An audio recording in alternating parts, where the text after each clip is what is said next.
Okay, this is the 12/12 reaction thing, and I also have August's tweet up on the right-hand side, which is in reference to the Belveth thing, and so we'll talk about everything. I ended up missing one. This is on the highlights. 12/12 rundown itself will be on the main channel, obviously. All right, so let's take a look at the buff. So Riot has been having... So before I actually read this stuff, and don't worry, even though it's on my screen and I'm looking at it, I have not actually read it. My eyesight is so poor, I actually have to go line by line if I don't have my lenses in because my right eye is blind. Anyways, Riot has been having fantastic patches, pretty much. They've had 2 really good patches in a row, so let's see if this one actually is good or if we're going back to the Dark Ages. So Tyler 1 obviously put in a word just because of all the champion buffs that are on this. Amumu. Q mana cost 70 to 30 to 30 to 50. So I believe that this is just good because it means that Amumu's mana inside of the jungle is a lot higher and he can stay around a lot more. The other thing that is really good about this is that it scales up, but I think that you don't put points into Q. If I'm correct, I think that you put points into E, right? When you're doing a Amumu jungle or something. I'm not totally sure about Amumu support off the top of my head. R damage is also going up by just a flat 50, it seems like, at every single rank. So that does make his ganks a lot stronger. I'm not totally certain of, like, where Amumu is inside of the jungle right now with, like, the current items and stuff. I imagine that Demonic Embrace is probably really good on him. I imagine that maybe you can do some sort of, like, a hybrid-y type of Amumu thingy, but I'm not so totally sure. Maybe, like, Everfrost Demonic Embrace Amumu is a thing. Maybe that's the thing. Maybe Amumu is just meant to go AP with his items. I'm not totally sure. I'll look at it a little bit later on after the stream. Amumu was a champion that when Season 10, I think, first came out, whatever was the Amumu patch where he was, like, dominating the jungle and he had a high win rate, I was spamming a lot of Amumu. Maybe that wasn't Season 10. Maybe that was Season 11? Might have been Season 11 or something. There was a period. But I was playing a lot of Amumu then. Annie, QAP ratio up by 5%. I believe this is undoing a nerf that she had before. I could be wrong. Tibbers HP, 1200 to 3000 to 1300 to 3100. Tibbers resists are also up. So they're just doing this in line with the durability patch because pets were unaffected by it, so pets were still just really squishy. Interesting that none of the damage on the pets is actually going up, though, so that feels a little bit bad. Blitzcrank Q damage, 90 to 290 to 105 to 305. That is a lot of damage just being added in for seemingly no reason. Why? He's just getting 15 flat level 1, and I think that makes up for some of the durability in the early laning phase, so his Q still has a really good hit range. If you guys track any of, like, the patron, you know, solo queue or clash tier lists, you might have realized that Blitzcrank, as well as, like, other champions, ended up taking a hit with the durability update. I think that Blitzcrank is probably less influenced by it, but still is hit by it. R damage is also going up by a flat 25, so that's very nice for his all-ins. Turret health, 150 to 575 to 175 to 700. Turret base damage, 6 to 18 to 7 to 23, and then E cooldown is also going down by 1 second. Heimer's in a very interesting state because his matchups where he was really good before got better for him after the durability update. I think that in almost all cases, Heimer just needs to not be burst when he's being ganked, and I think the durability update did that for him. So I think that in that regard, Heimerdinger is actually probably good with this stuff. Anyways, Ivern. Passive base health cost 23% to 20%. Base mana cost 34.5 to 30%. Okay, so they're making it so that he can tap extra camps now. He can tap 1 extra camp on a full clear. Is essentially, I think, how the math works out on this in most cases with his regions. E shield 70 to 190 to 80 to 110. So his shield is actually going back up by a considerable amount, which I'm very surprised on that. I thought the damage... So is this the damage or is this the resist? I think this is the damage, right? I believe this is the damage, right? What is going on? 70 to 190 to 220. What is actually... It's the damage, right? Or it's the shield. It's the shield. Okay. So the shield is interesting because that means that it undoes some of the Moonstone nerf. But the thing is with shields is that they almost never get entirely chewed through. I mean, these Ivern buffs are really nice, but I don't think it's going to undo like the problem that he's having inside of solo queue. I still think that Ivern's really good in competitive, but he's not good in solo queue. He can still be picked in mid lane. He's still going to be a mid lane menace in most cases, which obviously the only thing that influences the lane here is the E-Shield.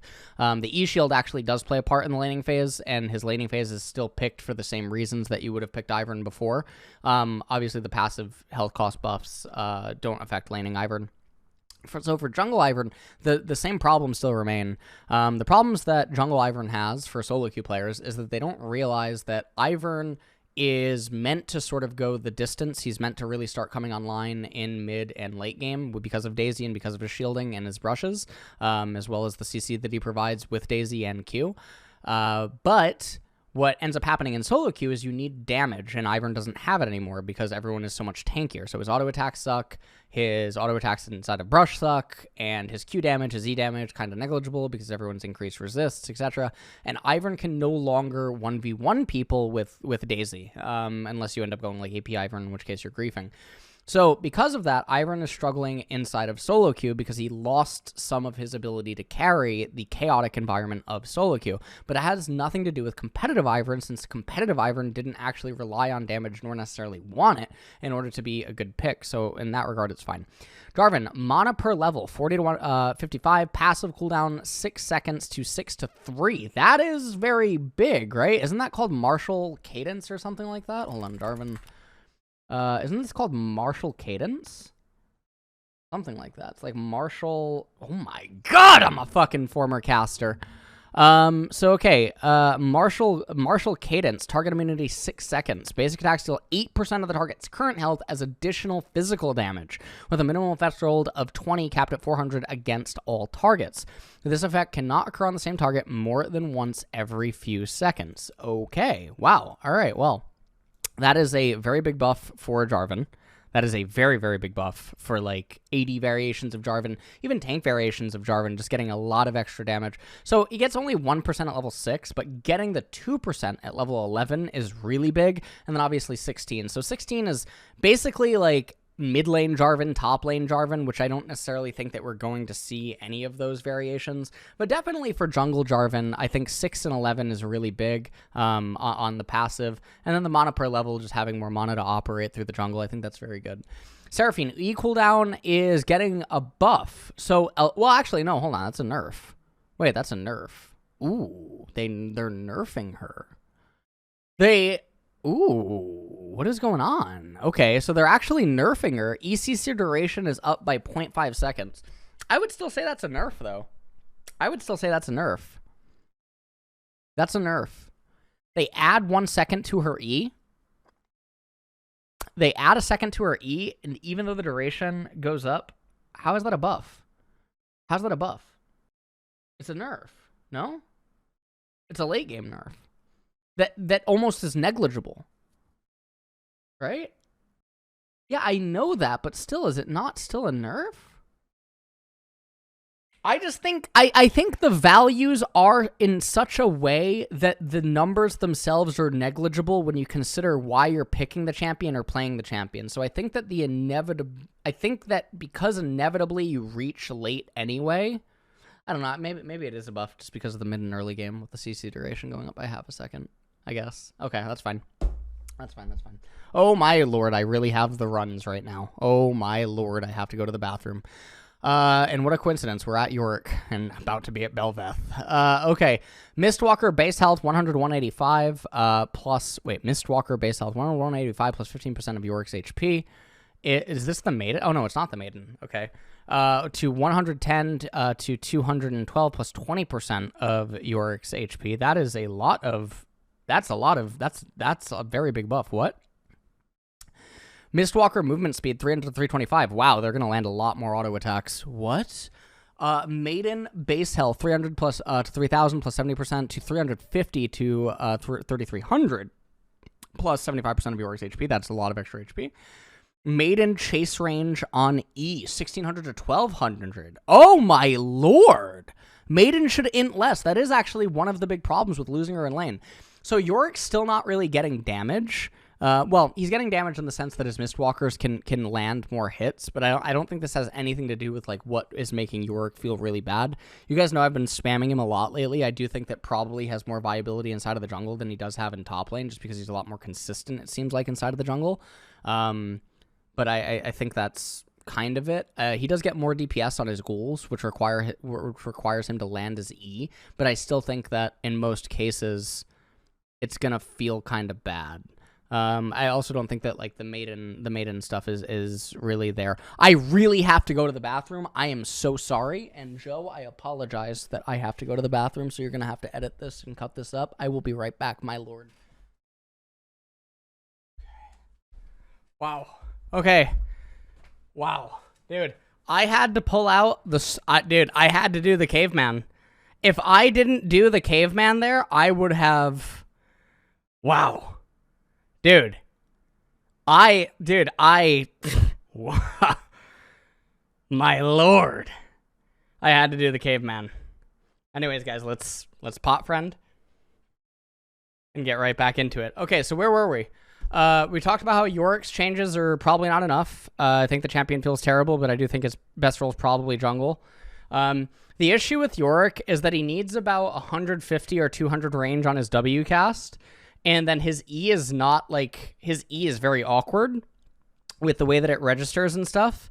So that feels really weird. But yeah, I think a very big part of it is that his W cast is so weird.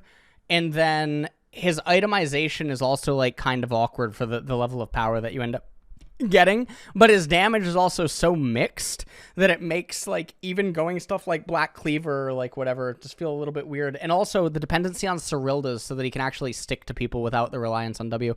It all just feels really weird.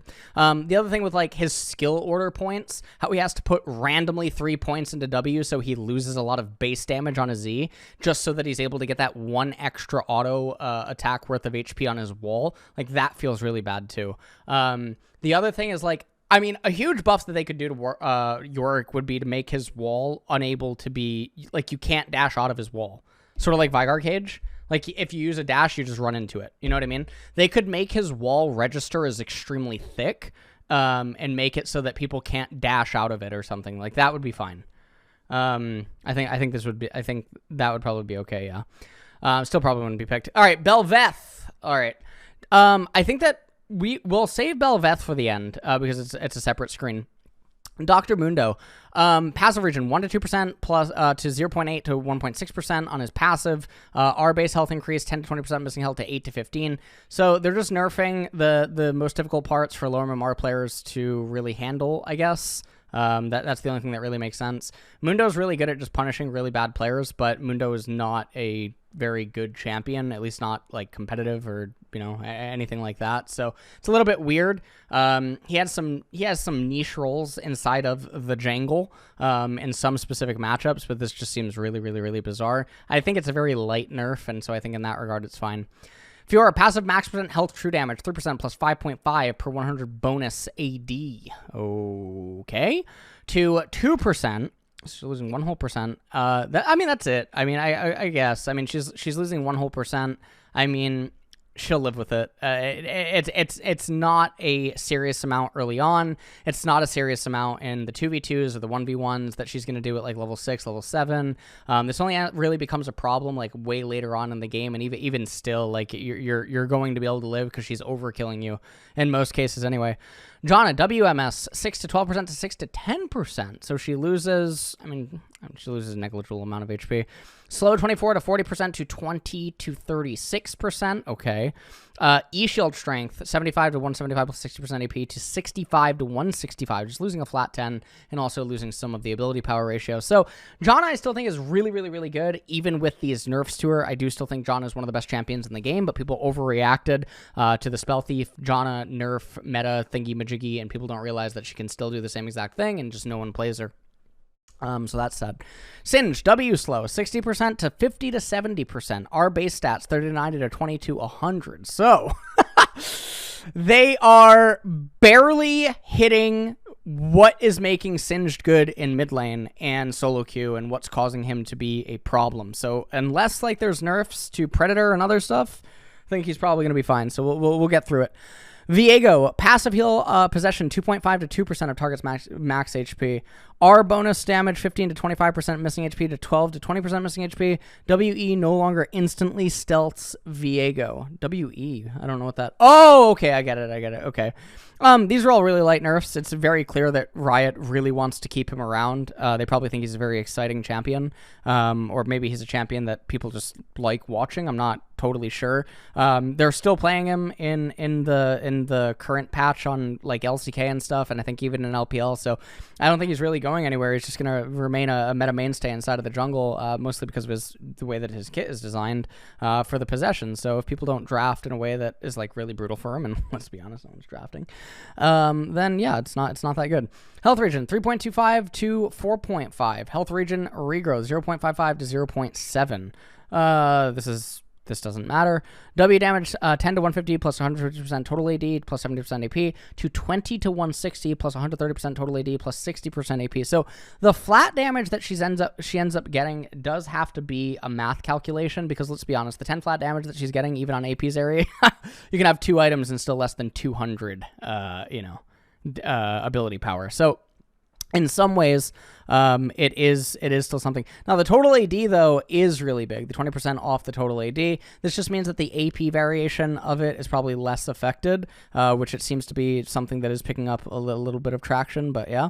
Katarina build pass. Passive dagger bonus AD ratio, 75% to 65%. E damage, 15 to 75 plus 50% total AD to 20 to 80 plus 40% total AD. R bonus AD ratio, 16 plus 12.8% per 1... What the hell is going on? 16 plus 16% per 1.0 attack per second. What?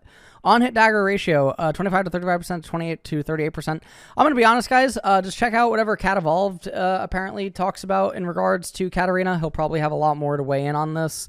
I've seen him like comment, and I think like the Reddit threads are like on the Reddit comments before when Katarina was going to get mentioned. So I think that's pretty much it. Apparently I skipped over Lucian. Okay, base AD 62 to 60, Q damage 95 to 235 to 95 to 215, and that is the ability that he does max first. So yeah, he loses 5 damage per rank on the Q, and the Q base on the AD. I mean, yeah, it does knock him down a peg, and it definitely will hurt, because this is mostly only being done, I assume, because of the Nami combo in bot lane. It's just considered unfun or something, but he's still going to be fine even after these nerfs. His all-ins are going to be a little bit harder to come by, and missing Qs is definitely going to be more punishing.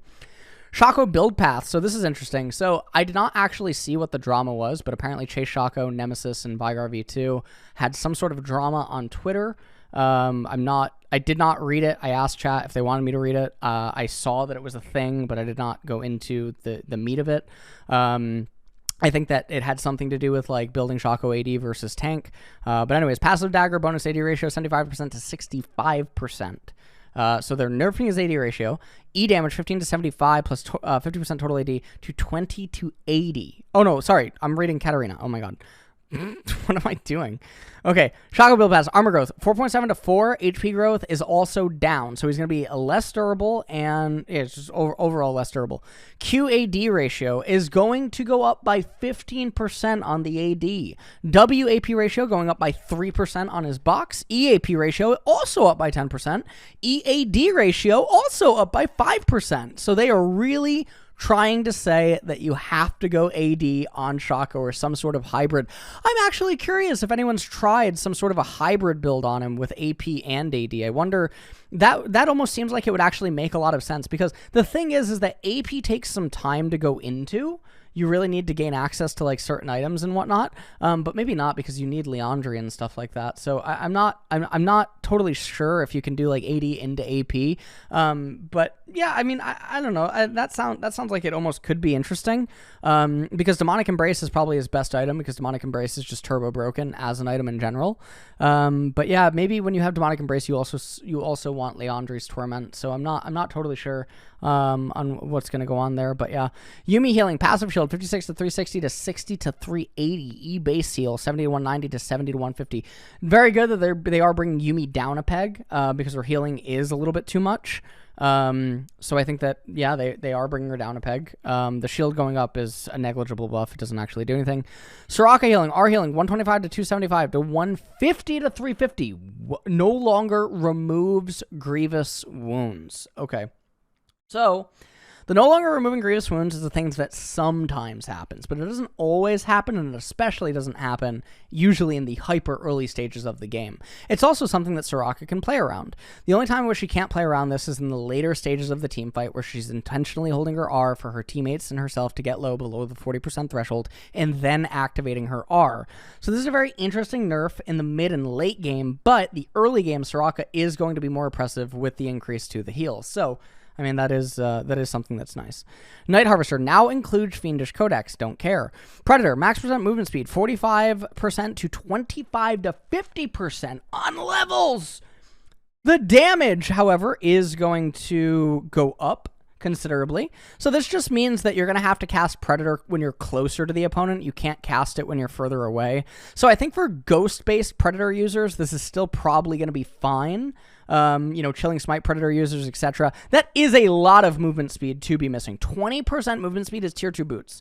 You're missing tier 2 boots. Now, it is based on levels. So you're not actually missing 20% while you are at level 1, which I guess is part of some of the cheeses that Singed will end up doing. So at like level 4, level 5, you're probably missing like 15%. So you're probably missing like tier 1 magical boot completion type thingy, which, I mean, that feels bad, but it's not something that you can't play around. Okay, so that's it for these changes. I think that's fine. All right, Bel'Veth. Nerf adjustments for next patch. She's very strong in low MMR.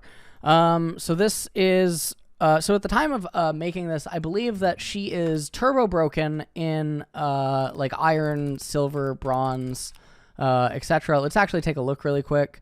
While I look at this, let's take a look. Okay, so in iron, she's, I think, the queen. Yeah, 55.7%. It's actually gone up 0.1% since I started the stream. In bronze, she's also the queen, 54.48%. In silver, 52.68, seventh best. In gold, she is still very high up, 50.95%. And then in platinum, she experiences a dip, 48.76% win rate. Now, when you move up into Diamond, her win rate does get worse. When you move up to Diamond 2, her win rate continues to get worse. When you move into Master, it gets worse. And then when you continue going up, her win rate just will continue to get worse and worse and worse because this champion sucks. Now, the problem is, as I've talked about on stream, that she is a balancing nightmare because I do not know what you can try to do in order to offset her disgusting ability to crush low MMR because she's probably permanently transformed. She's probably, running around the map with a million stacks, and she's probably just winning games outright. And if she ever has Baron or, Herald or something, it's probably very oppressive for low MMR players. So I don't know how Riot can begin to handle that. So let's take a look. So I think August also goes on to say something like she's even good in higher tier play. Let me take a look. Let's see.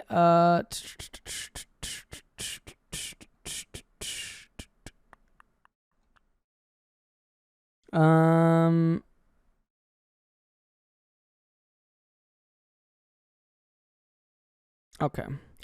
Her skilled win rate and skilled elite play, despite starting at 37%, is starting to reach 50%. Her average MMR win rate is 55%, and are still claiming by the day. That's pretty strong for a champion that's only been out 1 week. So I don't know where he's saying that it's starting to reach 50%, because obviously it's not. We literally just looked at the win rates, right? 42% in Challenger, because no one probably wants to play her. In Diamond 2 Plus, it's 46.3%.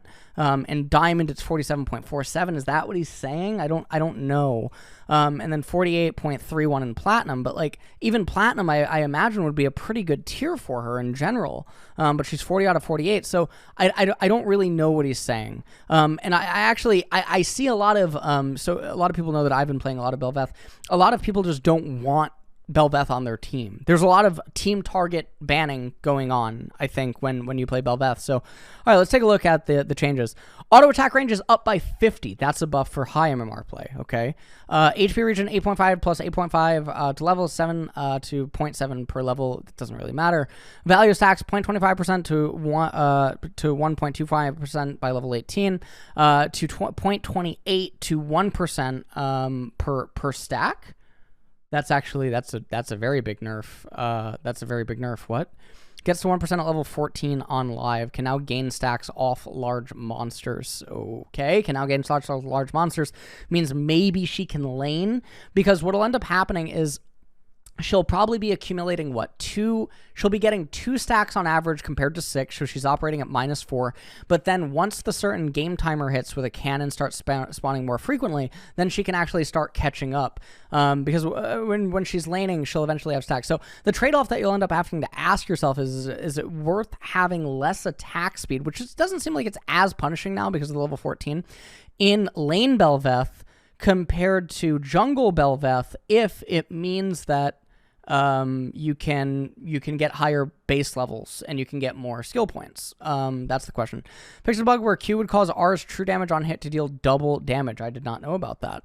Damage per hit 8 to 20 to 8 to 16. That's a big nerf. R explosion missing health damage 25 to 35% to 25%. Already did no damage anyway. Bonus auto attack range 50 to 100 to just 50. It doesn't matter. They've shifted this, which you actually needed all 3 ranks before, into her base auto attack range. So that's a very big buff. Void Remora health 70% to 50 to 70%. That's fine. Fixed a bug where Bel'Veth would lose R's bonus health if she devoured Fixed a bug where Bel'Veth would lose R's bonus health if she devoured a Void Epic Roll while already in her true form. I didn't even know about that either. So she's just randomly getting nerfed. I don't know what Riot can do about it. I'll be totally honest. I really don't know what Riot can do. I feel like she's too big of a problem. She's literally in an identical state compared to Yorick. Let me show you guys Yorick. So Yorick is also an atrociously bad champion. Similar win rate here in Platinum. In Diamond, I guess it's actually somewhat similar. He actually has a positive win rate in D2, and then the Yorick mains managed to put him above 50% and higher tiers. So, but when you go to Iron, you'll notice that Yorick is literally Bel'Veth's husband. Because when you take him to Iron, Silver, and Bronze, he is having an extremely similar pattern to Bel'Veth. Because these MMR players cannot handle Maiden, they cannot space, they can't deal with ghouls, and they probably mentally collapse when playing against these champions. So it is a problem. It is a very, very, very big problem. So I don't really know what that Riot can do when you have champions like this. Because I do not know how you begin to go about balancing them. It's not a conversation I've ever had with Riot, and I think that's pretty much it. So all in all, 12-12 seems like it will be a good patch. I actually think this is a good patch. I think that it's a fair one. They do want Pro Play to resume, which it is resuming this week. They're probably going to have more data then, and then we'll probably get an even better patch, hopefully on 12-13. I really do hope that the patches do remain large in size like they have been. I think that these changes do help sort of push innovation a little bit quicker. So, yeah, I think that's it.